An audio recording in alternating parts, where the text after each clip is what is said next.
Story शुरू होती है 1983 से गिलबर्टो से, जिसका स्मगलिंग बिजनेस था। गिलबर्टो ने एक सेल बनाया 400 लोगों का, जिसमें स्किल्ड, एजुकेटेड और डेंजरस क्रिमिनल थे, जिनके पीछे पूरी गवर्नमेंट पड़ी हुई थी। कुछ समय बाद 1966 में जन्म हुआ जॉर्ज एल्बर्टो, जो कि गिलबर्टो का बेटा था। बचपन से जॉर्ज अपने पिता को स्मगलिंग का बिजनेस करते देखता आया था। जैसे जैसे जॉर्ज बड़ा हुआ, वैसे ही वो भी अपने पिता की तरह स्मगलिंग के बिजनेस में माहिर होता चला गया। जॉर्ज मात्र 14 साल की उम्र में ये जानने लगा था कि ड्रग्स कहाँ से, कैसे, किसके पास से उठाना है और कितने पैसे में उठाना है, और ड्रग्स को कब, कहाँ और कैसे, किससे एक्सपोर्ट करवाना है और कितने में बेचना है, वो सब जान चुका था।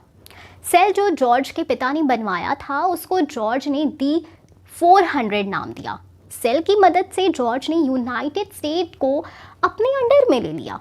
उस वक्त कोकेन मार्केट पर जुआन का राज था। जॉर्ज के लिए जुआन सबसे बड़ा राइवल था। जॉर्ज ने जुआन का मर्डर प्लान करके कोकेन मार्केट अपने नाम कर लिया और मार्केट में राज करने लगा। क्या अपकमिंग मूवी में अल्लू अर्जुन भी कोकेन स्मगलिंग करने वाले हैं? हो सकता है, बहुत चांसेस है। खैर, कोकेन मार्केट हासिल कर लेने के बाद जॉर्ज बना मोस्ट वांटेड और dangerous drug Lord. Cocaine market में राज होने से जॉर्ज के कई दुश्मन और राइवल आने लगे, जो जॉर्ज से मार्केट छीन लेना चाहते थे। जॉर्ज बेतहाशा संपत्ति का मालिक बन चुका था। उसने अपने सभी राइवल्स और दुश्मनों को अपने आदमियों से मरवा दिया था और किसी को भनक ना पड़ने दी। ये मौत का सिलसिला जारी रहा, जिससे पुलिस को शक होने लगा कि इन सब के पीछे जॉर्ज का हाथ है, पर उन्हें कोई खास सुराग जॉर्ज के खिलाफ हासिल नहीं हुआ, और जब सुराग मिलता तब जॉर्ज सब मिटा देता था। कोई ये साबित नहीं कर पा रहा था कि इन सब के पीछे उसका हाथ है।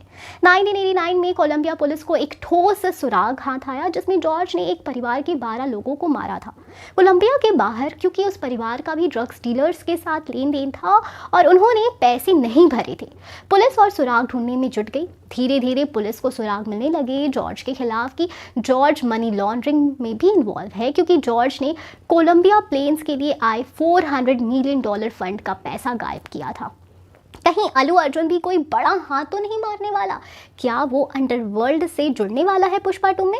ये तो मूवी में देखकर पता चलेगा। खैर, आखिरकार 6 जुलाई 1990 में फ्लोरिडा में जॉर्ज को गिरफ्तार कर लिया गया यूएस कस्टम्स और special forces United of the US army द्वारा, क्योंकि जॉर्ज उस वक्त 100 केजी कोकेन इंपोर्ट करने गया था और पुलिस को उसकी लोकेशन मिल गई, जिससे वो पकड़ा गया।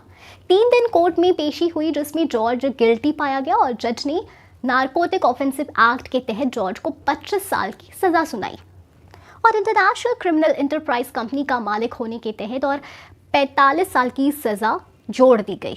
तो एक ऐसी ही कहानी आपको पुष्पा 2 में देखने को मिल सकती है। तो आप कितने एक्साइटेड हैं इस मूवी के लिए, बताएं हमें कमेंट सेक्शन में। हम फिर मिलेंगे एक नई वीडियो के साथ। तब तक खुश रहें एंड सेफ रहें। Thank you.